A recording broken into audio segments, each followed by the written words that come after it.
Cal tonight said he said just Romeo's special, that you're a special guy. What does that mean to you? Obviously, every school that's recruiting you basically sent coaches out here. Indiana's here, Louisville's here, North Carolina's here, Duke's here, and Cal and one of his assistants are here. What does that mean to you to get that kind of feedback from him, and that you mean enough to all these programs that they're here? It means a lot, especially from Cal, knowing that all the players he's coached in his time of coaching and calling me special. It means a lot, knowing that I'm out here working hard, I'm doing stuff right. It seemed like you got off to a little bit of a slow start out here and then kind of really kicked it into gear tonight. Was there something that kind of clicked for you where you turned it on?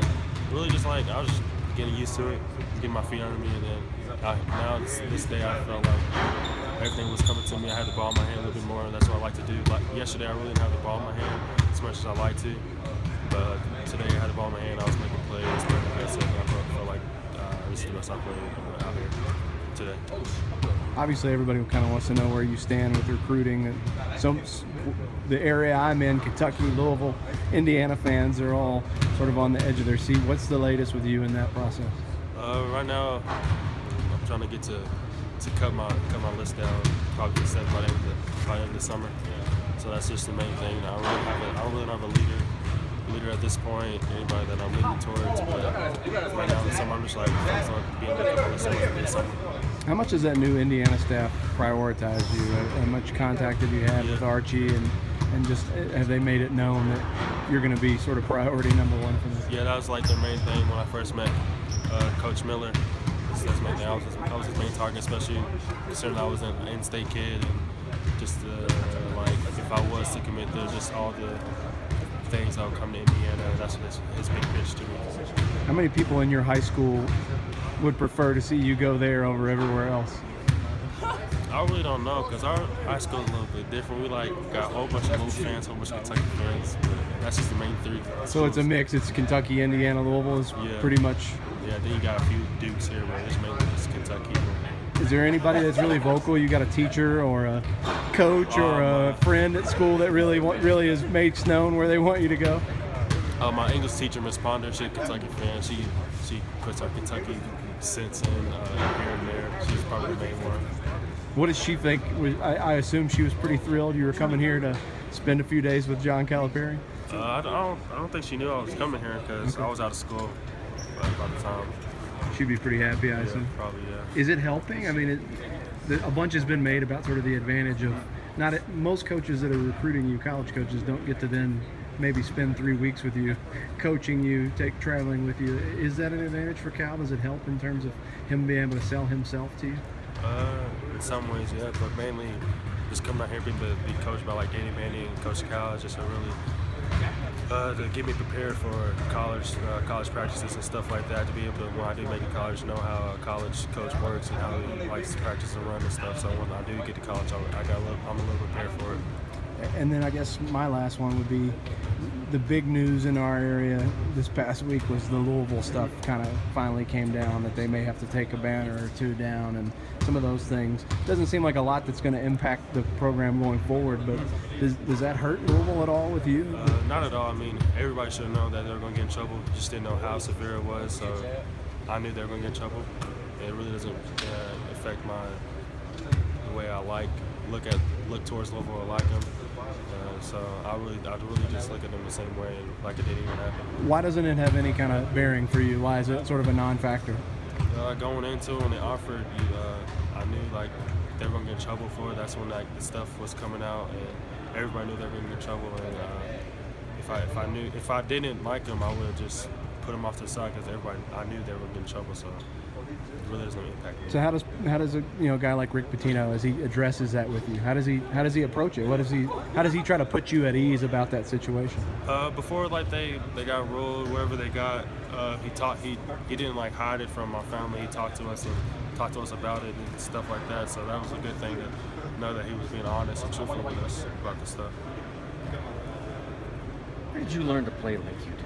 I mean, some of the things that you were doing with your body, the way you were reading the long passes, the way you were reading defensively. How did you learn all that stuff?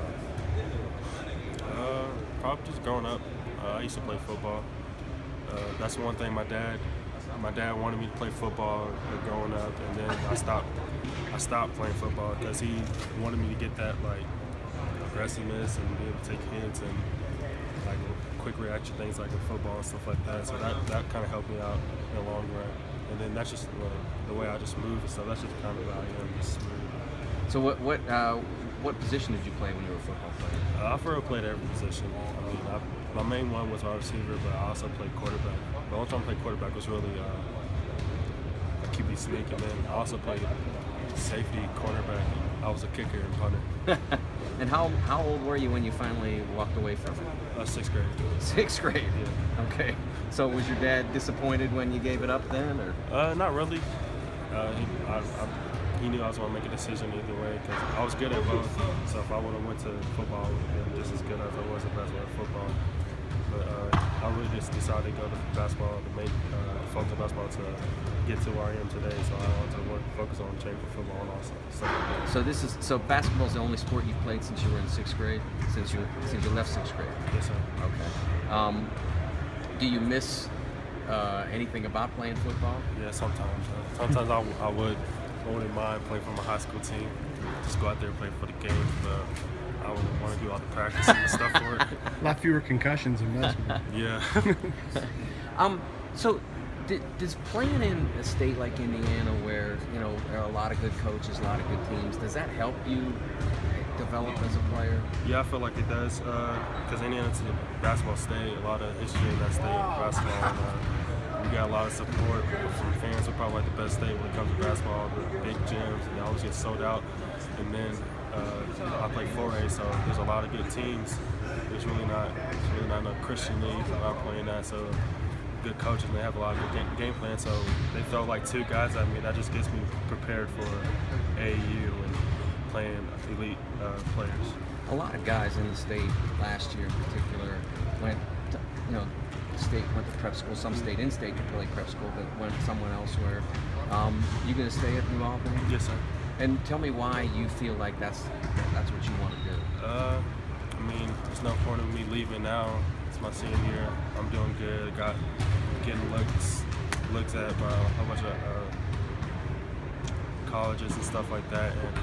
And just the main thing with New Albany, just get the workouts in, because I'm not going to get the level of competition every day in practice like I would at prep school playing against elite guys. That's like the main thing. If I was to go, that's the reason, so I can play against elite guys every single day. So when I do workouts, I go at it in workouts to prepare myself. Being so close to the proximity to those 3 big colleges, Kentucky, Indiana, Louisville, has it been sort of a competition between those staffs about who's going to talk to you more? I mean, it seems like they'd be around a lot, they'd be involved a lot, the 3 of those, as they kind of do battle for you. They don't say it to me, but I feel like they do have a little competition between themselves, who's going to talk to me first and stuff like that, since they're so close. What has been your impression, now that you've been here around him, of Cal as a coach? What do you think it's like to play for him? So far, I like it. He really lets your guys play. As long as you're playing hard, he doesn't mind what you do on the court, as long as you're playing hard. He said his goal is to get you to smile more. How's that going so far? I feel like I smile a lot. Not as much on the court because I'm so, I don't know, so serious, but I can smile. He seems like Cal's a big fan of his superstars being unassuming guys. He's had guys like Anthony Davis, who you may have heard him say 1,000 times, took the 5th most shots on the team, and Karl Anthony Towns was this sort of like gentle giant, and Michael Kidd-Gilchrist, and a lot of those guys that he's had. Do you look at yourself that way, as sort of an unassuming star? Do you try? Yeah, does it seem like you reach out for the spotlight? Yeah, I feel like I just let the game come to me. I don't really have to get 20 shots a game for me to be successful, because that's the way I play. I just take what's given to me. So if I was just to get 10 shots, I'm gonna make the best of those 10 shots that I'm getting, because I really don't force too much stuff.